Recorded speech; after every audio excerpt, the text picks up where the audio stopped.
If you're into watches like I am, you probably heard about Watches and Wonders in Geneva, the biggest watch event in the world. And I was very curious what it's actually like. Is it really about watches or it's about something else? And since I live not too far from Geneva, I decided to go and find out. So I bought a ticket for the first public day and very quickly realized this is not the kind of event where you just show up. You really need a plan. You need to create an account, book sessions, build your agenda, and somehow, even right after tickets go live, half of this is already unavailable because it's all fully booked. Still, I managed to get into a few sessions. It's all around like big guys, Rolex, Cartier, IWC. So uptight, sleek, posh. Nyah. So my day started with Zin. It's a small booth, no big show, just watches, real ones. You could try everything, and the people were actually just normal. They're very, really down to earth, very nice people, no pressure, no attitude, just genuinely happy to talk about watches. After that, I went to Tag Heuer, and again, the contrast. Tag had not just a booth, it was like a giant space. Formula One cars, all the racing history, Steve McQueen. Very impressive, very polished, very loud. But the product presentation was actually done in a very small, packed room. Uh, it felt kind of uncomfortable because there was not enough space, felt like you don't have enough air, a lot of people. The watches were nice though, Carrera, Formula One, Aqua Racer, but the feeling was different compared to Zin, where it was really about the watches. Here was more about the brand and what the watch represents, the image of it. I say this carefully because I actually own a Tag Heuer and I really like it, but the experience there felt more like a presentation and the branding rather than a connection. So I feel kind of kind of weird, but at the same time cool because I wear my Casio here, while everyone I think came here to show off. Oh, I see a lot of Rolexes, a lot of Cartier, a lot of Omega, uh, Zenith, and of course more expensive stuff like Patek and others.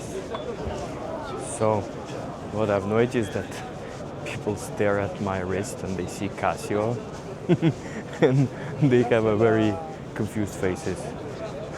I'm like an alien here.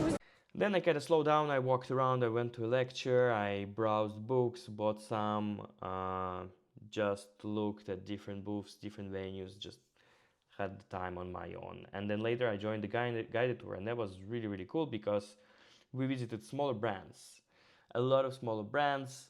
The guide explained to us, the meaning of the brands, their positioning, where they're from, the brands that it's not so easy to meet somewhere outside and not so easy to try their watches. So it wasn't, we didn't have a lot of time there, but it was enough to have a look and understanding and learn something.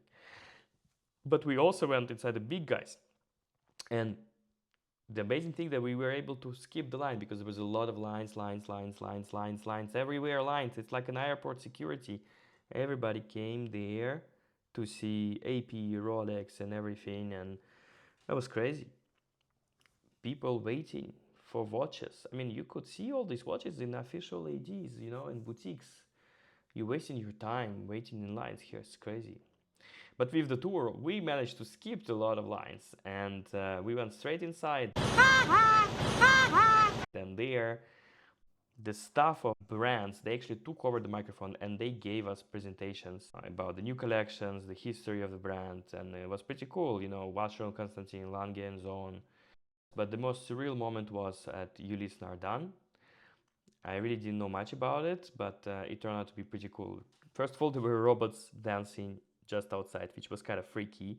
And that's the really right word because the whole thing Ulysse Nardin was doing this year is celebrating 25 years of Freak Watch. Check it out if you don't know. It was amazing. So inside we had a really cool gentleman named Greg giving us a very elaborate tour, explaining us the history of Ulysse Nardin and the history of Freak collection. And it's just insane.